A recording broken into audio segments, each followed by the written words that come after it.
नमस्कार, मैं हूं विवेक शर्मा। पंजाब केसरी टीवी चंडीगढ़ दिख रहे हैं आप। हमारा पड़ोसी मुल्क पाकिस्तान एक बार फिर हमसे बातचीत करने के लिए बेकरार है और इस बेकरारी की वजह कुछ और ही है। हालांकि वो लगातार अमेरिका से ये गुहार लगा रहा है कि वह भारत और पाकिस्तान के बीच मध्यस्थता करे बातचीत को लेकर।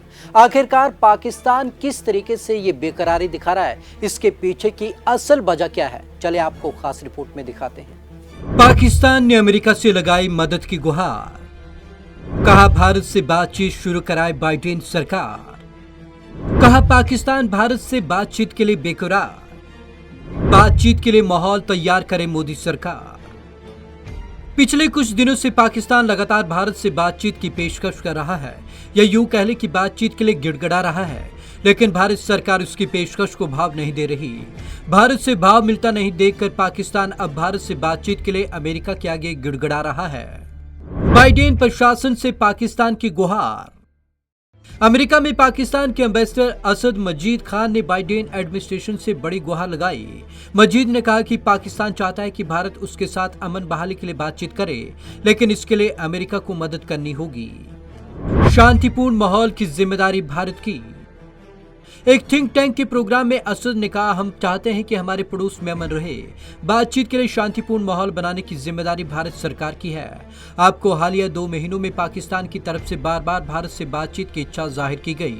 प्रधानमंत्री इमरान खान और विदेश मंत्री शाह महमूद कुरैशी 2 बार खुले तौर पर बातचीत की अपील कर चुके हैं। यही नहीं, जनरल बाजवा भी भारत से बातचीत की पेशकश कर चुके हैं। हालांकि भारत ने अब तक इस पर कोई रिएक्शन नहीं दिया। बाइडेन एडमिनिस्ट्रेशन को सलाह भी। मजीद वाशिंगटन के सिम्पसन सेंटर में भाषण दे रहे थे।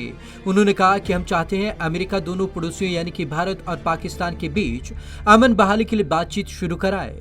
भारत सरकार की यह जिम्मेदारी है कि वो बातचीत के लिए मुफीद माहौल तैयार करे। मजीद के इस बयान पर अब तक भारत सरकार ने कोई रिएक्शन नहीं दिया। इसी भाषण में उन्होंने कहा, अफगानिस्तान में शांति बहाली के लिए जरूरी है कि बाइडेन एडमिनिस्ट्रेशन तालिबान से भी बातचीत करे। हम अपनी तरफ से वहां शांति के लिए पूरी कोशिश कर रहे हैं। भारत हम पर आरोप लगाता है। मजीद ने कहा कि फरवरी 2019 में भारत में पुलवामा हमला हुआ। भारत ने इसका इल्जाम पाकिस्तान पर लगाया। भारत कहता है कि हमारे यहाँ आतंकी ट्रेनिंग कैंप है और इनमें से 300 दहशतगर्द ट्रेनिंग ले रहे हैं। सच्चाई यह है कि भारत में सियासी फायदे के लिए पाकिस्तान को टारगेट किया जाता है। नरेंद्र मोदी सरकार ने भी यही किया। इसका फायदा भी हुआ और मोदी चुनाव जीत गए। हमारे प्रधानमंत्री इमरान खान ने शांति के लिए बातचीत में कई बार दोहराई। हम चाहते हैं कि भारत के साथ कारोबारी रिश्ते भी शुरू किए जाएं। इसके लिए जरूरी है कि भारत को कश्मीर में एक तरफा उठाए गए कदमों को वापस लेना होगा। पाकिस्तान क्यों अलाप रहा बातचीत का राग। इमरान खान के अलावा विदेश मंत्री शाह महमूद कुरैशी और अब तक अमेरिका में पाकिस्तान के एम्बेसडर भारत से बातचीत का राग अलापने लगे हैं। इसकी सबसे बड़ी वजह यह है कि सोमवार को जिनेवा में FATF यानी कि फाइनेंशियल एक्शन टास्क फोर्स की मीटिंग शुरू हो रही है। माना जा रहा है कि पाकिस्तान ग्रे से ब्लैक लिस्ट में जा सकता है और इसके बाद उसके दिवालिया होने के हालात पैदा हो जाएंगे। पाकिस्तान इससे बचने के लिए छटपटा रहा है और वहां की सरकार इसके लिए तमाम हथकंडे अपना रही है। भारत से बातचीत की पेशकश इसी कड़ी में उठाया गया कदम है।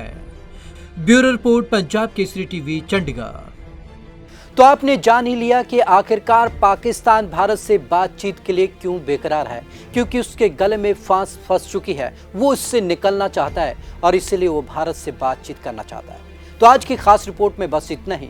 विवेक शर्मा को दीजिए इजाजत। नमस्कार।